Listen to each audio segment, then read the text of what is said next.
You're listening to the Breaking Through Our Silence podcast, where we have open and honest discussions about the topics of sexual assault and domestic violence. We'll hear stories, share experiences, discuss topics, and empower champions together. And now, Marissa F. Cohen. Hello, everyone, and welcome back to Breaking Through Our Silence, the podcast. I just wanted to remind everyone that April is Sexual Assault Awareness Month and to be aware of what's happening in your community. Your local rape crisis center should be holding several events, including a denim day and a walk a mile in her shoes, and various other really fun events. Even local colleges will have some. Look into them. They're a lot of fun to partake. There's just a ton of fun activities and events to do around town to support your community and support your local survivors and be involved. As you know, for Sexual Assault Awareness Month, I'm doing live interviews with survivors every week. Today, we have my amazing friend, Kendra. She is a phenomenal champion. She is so strong, and she's overcome some really horrific events in her life. And I'm so honored to have her on here. So welcome, Kendra. I was, 11 years old. So I was in the 5th grade. And I had met a friend. She was new to our school, new to my class, and we got along really well. And we would walk home from school every day together, and that quickly turned into she would come to my house after school, I would go to her house after school, and we spent pretty much all of our time together when we weren't in school or doing other family related things. And we kind of been building up, and finally we decided let's have a sleepover. So of course her parents cleared it, my mom cleared it, and it was the one friend whose parents my mom had never met before. So she was a little bit hesitant, but it was literally a block over from the house. She'd met the girl. She felt very comfortable. She knew that if anything happened, it's within walking distance of home, maybe 2 to 3 minutes. So she okayed it. And we had just a normal night, what girls do. We ate top ramen, we watched Halloween, and we went to bed. And we were sleeping, and I woke up. I have no idea what time it was. I woke up because I kept feeling something tickling my leg. It made me very uncomfortable, and I kept thinking there was a bug on me or something, and I kept kind of just brushing my leg and swatting it away. And I also noticed it was really, really cold. And I had my back turned, towards the outside of the bed, and I woke up and I opened my eyes, I could see the window was open, and I could see that the TV was on, which wasn't abnormal to me. We'd fallen asleep watching movies, but the window being open was a little bit weird. And I remember thinking that. And I rolled over and there was nobody there. So again, I thought, okay, I don't know what's going on. I just kept brushing my leg. And I fell back asleep. And I don't know how much time had passed, but I woke up again because from the waist down, I didn't have clothes on anymore. My shorts and my underwear had been pulled completely down. And I kind of sat there, my eyes barely open, and I just remember, I don't know what was being played on TV, but I remember the background being really blue and the whole room was illuminated in blue. And I opened my eyes and there was a man sitting on the edge of the bed. And he was just running his hands up and down my legs. He had lifted my shirt up. And immediately I remember thinking, I'm in trouble. I can't do anything. I was so terrified in that moment to confront this man. I didn't know who he was. I didn't know what was going on. And so I tried to play it off as best as I could as an 11-year-old girl of rubbing my face I was kind of waking up, and pulled my shirt down and tried to pull the covers up, and also tried to scoot a little bit further into the bed and close to my friend. And I was successful in doing so. I kind of got away from this man, and he got up and he left the room. I can only presume to go to the bathroom. And I pulled up my shorts quickly and I shook my friend. And I just was trying so hard to wake her up. I said, there's somebody in your room. There's somebody in your room. There's a man in the house. I don't know what to do. And she was out cold. She did not wake up. And I could hear him coming back in. And so I just wrapped myself up in the covers and pushed myself as close to her as possible. And he continued to sit on the edge of the bed and try to touch me through the covers. But I just kind of kept tossing and turning. Didn't go back to sleep for the rest of that night. I have no idea what this man looked like. I have no idea who he was. The next morning, I mentioned to my friend when she woke up, I said, hey, there was somebody in your room last night. Do you know anything? She's like, no, I woke up a few times. There was nobody in here.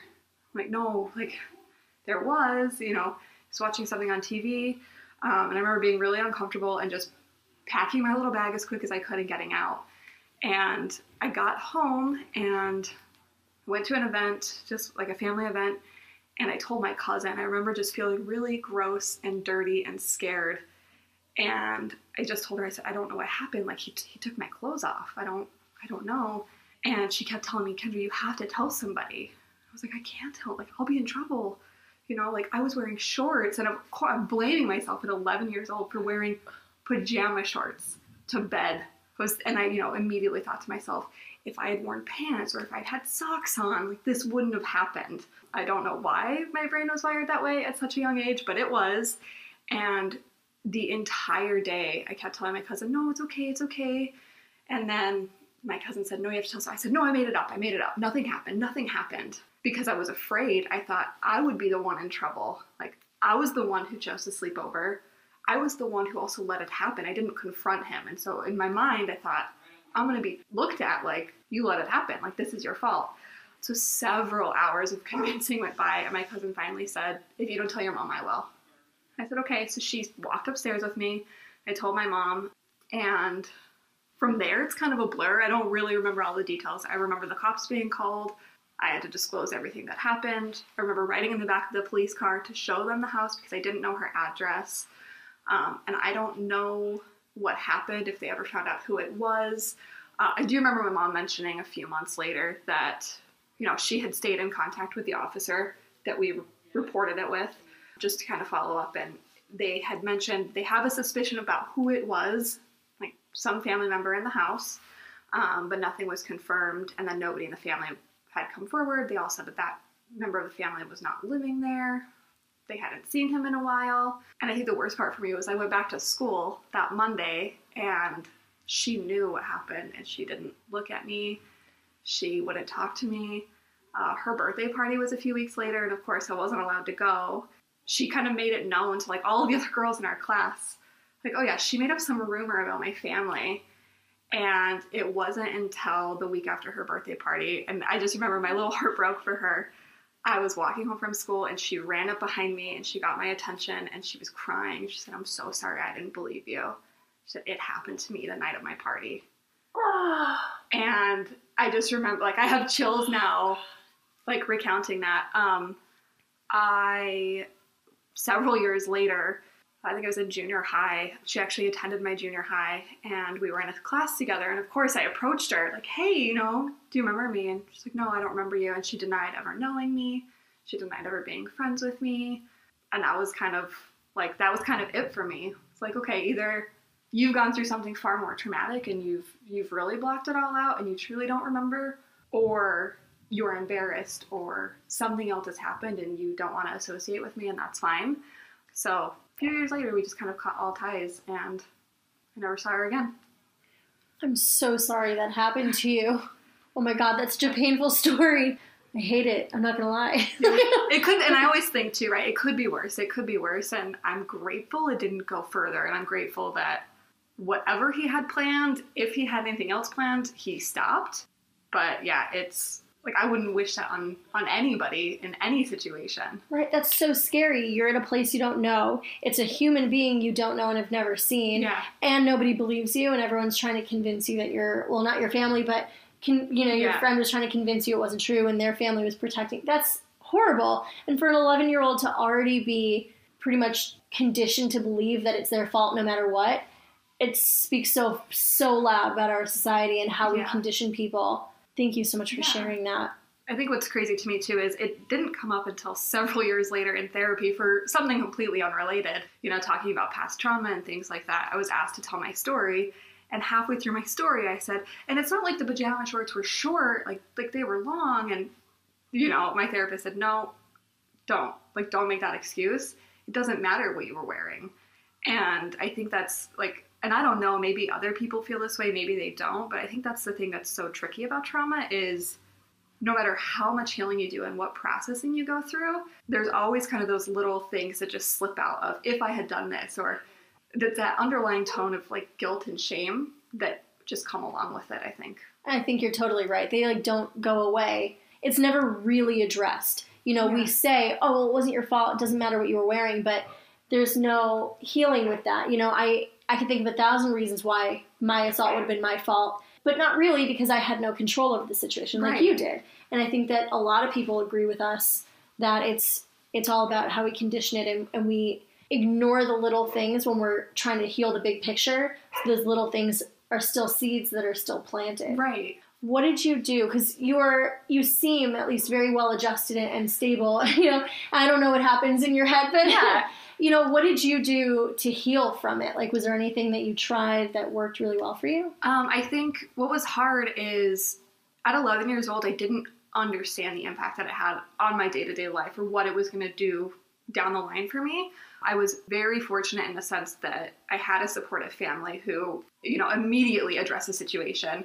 My mom offered therapy or different outlets like that because she knew that she couldn't be the one to do all of my healing.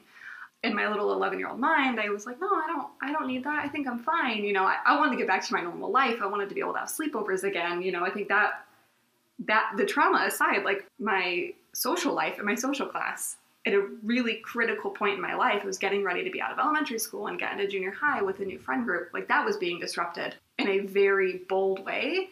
And so I didn't do anything for several years. And it really wasn't until, 7 or 8 years later when I started to address, I'm uncomfortable around men, like so uncomfortable. Or if somebody brushes my thigh, like I'm triggered and I just coil up. And I never associated the two together. I just thought, I'm just shy and I'm introverted and I just rather not confront people. And so that's kind of when I was open about it. And I found some other people who had gone through something similar.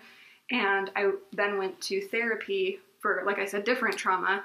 And a lot of things started to come up. Like, I'm afraid of men. I feel like I have no power. Like, that stuff started to come up. And just figuring out different avenues, things like writing. And we did a lot of, you know, kind of sort of like telling a different story to myself using objects and getting, you know, an unbiased third party's view on that to kind of help really frame everything differently for me. And then it also came up, I think I allowed, not necessarily abuse, but I allowed a lot of really inappropriate behavior in my teenage years that I thought, I had a friend that kept asking, just lift your shirt up, just flash me. And I was really uncomfortable and really triggered by that. And I didn't know why. I couldn't explain it. And so I did it. And as I was doing it, I was crying. And he's like, what's wrong? What's wrong? And I was like, I don't know. Like, I'm uncomfortable. I'm really uncomfortable. Mm-hmm. So I think I didn't have the wherewithal to stop a lot of that in my teenage years. I think therapy was a big outlet, I would say, when I was 17, 18. And over the last few years, just kind of going back through that and talking through trust issues and trauma and why I view things the way that I view them. And then also never putting myself in a position where I feel like I could be compromised. If I'm ever in a position I'm uncomfortable around somebody, I make sure somebody else knows. And I get out of there as quickly as possible. And I don't stand for anybody treating me a certain way or telling me to do something or asking me to do something where I'm uncomfortable. I kind of identify those triggers when they bubble up and I get out of a situation as quickly as possible. That's awesome. And that's really smart. Being situationally aware is very underrated. It's never, ever, ever the survivor's fault in any situation ever. But there are very good ways to get yourself out of compromising situations just by being situationally aware. And I love that you always let somebody know when you're uncomfortable and get out as soon as possible. A lot of people, at least from what I've learned, will just stay silent because they don't want to make anyone else feel uncomfortable or burden anyone, and they don't want to be known as like that guy. Yeah. So it's so much better that you have a routine and like a system and you know your worth and you know where you stand and you get yourself out of it to keep yourself safe. Yeah. That's amazing. I want to go back to that object thing you were talking about because I've never heard of that and I'm so curious. Yeah. So what is it? It was like just a really big sandbox, and she basically sat me down and I had objects at my disposal. And they were small things like little figurines, houses, shapes that I could use. I just had the sand and I was able to play with the sand. She said, so get it to where you want it to start, whether it's bumpy, do you want to spell something in it, do you want it completely flat, however you feel good with the sand, and then think through a situation in your life, or think through, and in this situation, part of it was because I was suffering trauma at from being robbed at gunpoint by a male. Oh my God. And so that's for me was like a really prevalent thing, right? Like I'm very uncomfortable around males, and I feel like I don't have power in a lot of those situations. So that's kind of what we were playing out. And so she wanted me to get figurines and kind of highlight, okay, so like in any situation where you're uncomfortable, what is the male? Use an object to describe the male. Use an object to describe you. And it became very apparent, like I think it was like a big G.I. Joe style figurine that I put in the sandbox for a male. And I picked the smallest, most fragile, infant-looking figurine for me. And I positioned us very closely. And of course, I'm doing a lot of this subconsciously.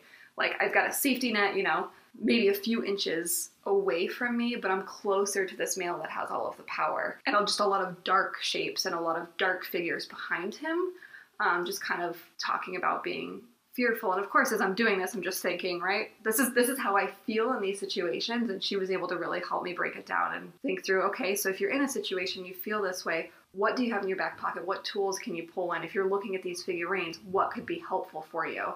And that's where some of the things like telling somebody I'm uncomfortable, finding your voice, like not being afraid. And, it's always better to be safe than sorry. And if you're in a situation where you're uncomfortable, nobody's going to care about you but you. So like, stand up, scream, make as much noise as possible. And at the end of the day, you probably won't regret it. And so that's where I learned a lot of those things is, okay, like it's not just me. It's if I'm in these situations, I'm not by myself. I'm not weak and quiet. I can stand up and I can move and I can make noise and I can get other people involved and I can pull myself back into my safety bubble at any point. And that was extremely, extremely enlightening for me. That's amazing. I love that you said nobody else is going to protect you but you, or nobody else is going to care but you. So you need to be your biggest advocate and your biggest ally. And who cares if you scream and piss people off and, look silly for a second. You're keeping yourself safe, and that's the most important thing. Awesome. Thank you so much. Yeah. What advice would you have or would you give to little girls that might be in that situation that you were in? I think, one, always be the person that you need to be your own advocate. And I know that that's hard when you're young, but also find a trusted source and tell a trusted source. And I think it's so much easier. Hindsight's 2020. I remember like sitting on my bedroom floor and playing a game with my cousin and her like basically threatening me, right? Like, you don't tell somebody, I will. And thank God I had her in my life, because if I didn't, I don't know that I would have come forward ever. And this has been, nearly 20 years. And so find somebody, especially if you're young, if it's an adult, great. But if it's not, like somebody who's going to help fight for you, and don't be afraid of coming forward. And I know that that's hard. And I think now it doesn't matter, I'm 30. I still sometimes feel that same way, like, oh, I probably don't want to come forward because it's embarrassing or nothing's going to come of it. And right in my situation, nothing did come of it. They didn't find anybody. I don't know what happened to my abuser, but I know that my voice may have at some point stopped it from happening to somebody else. And so remember that, if you're in a situation, you're fighting for yourself, but you're also fighting for everybody else that's going through it. And we're a lot louder as a crowd than we are as a single individual. So don't be afraid to step up and know that there is a community out there that does support you, and you won't face that judgment and that shame and that guilt. You can shed that whenever you're ready to let go of it. Thank you so much. That's all so helpful. Thank you so much for sharing your story and for being here and advocating for survivors everywhere. You're phenomenal. Thank you. And I'm so honored that you're my friend.